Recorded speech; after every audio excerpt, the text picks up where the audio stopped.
Οι νέοι φύγανε, δεν υπάρχουν στο χωριό. Ένα μωρό δεν υπάρχει. Μωράκι δυστυχώς κανένα.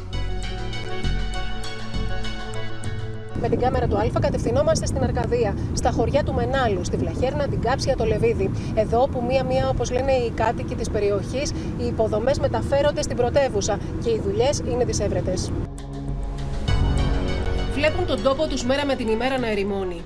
Δεν θα ήταν 100 οικογένειες και παραπάνω. 150 οικογένειες. Τώρα τι είναι, 3-4 οικογένειες είναι. Έχει σχολείο? Το σχολείο παρετρέπονται. Έκλεισε το σχολείο. Ούτε για εδώ, καμία μέρα το μήνα. Ψυχοραγούν τα χωριά. Δεν υπήρξε ποτέ ενδιαφέρον και μέριμνα.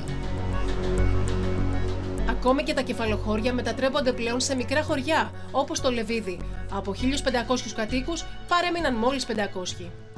Κλείνουν όλα, έχουν φύγει από εδώ από το χωριό το δικό μας ο Δήμος που είχαμε παλιά, δικαστήρια, αστυνομία, τράπεζα. Τώρα πρόσφατα μαθαίνω ότι φεύγει το ταχυδρομείο, ένα ταχυδρομείο έχουμε εδώ, ερημοποίηση. Εδώ και 45 χρόνια στην Αρκαδία, τη Λακωνία, τη Λευκάδα, τη Μεσσηνία, τη Φωκίδα και τη Λέσβο καταγράφονται περισσότεροι θάνατοι από γεννήσεις.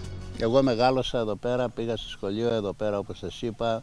Είμαστε 90 παιδιά που πηγαίναμε στο σχολείο, όλα. Τώρα τα τελευταία δεν έχει παιδιά. Στην Αρκαδία το 2024 είχαμε 401 γεννήσεις και 1058 θανάτους. Οι επιπτώσεις, λένε οι εναπομείναντες κάτοικοι, είναι κοινωνικές και οικονομικές.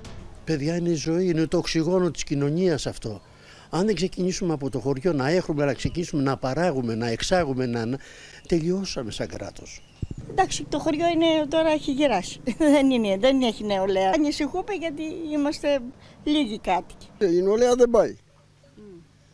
Δηλαδή, αν μας σβήσει η δική μας η γενιά, πάνε τα πράγματα, σβήσανε. Εσείς τώρα δηλαδή έχετε πόσα προβατάκια? Έχουμε 200, έχω και γίδια, του γαμπρούμε τα γίδια, άλλα 150 γίδια. Η περιφέρεια, λένε, μετατρέπεται σε χώρα γερόντων και αν δεν υπάρξει άμεσα εθνικό σχέδιο, ο αριθμός των Ελλήνων θα συρρικνώνεται συνεχώς. Νομίζω ότι πρέπει να βρεθούν οι λύσεις, γιατί η ποιότητα της ζωής στα χωριά δεν συγκρίνεται με τις πόλεις.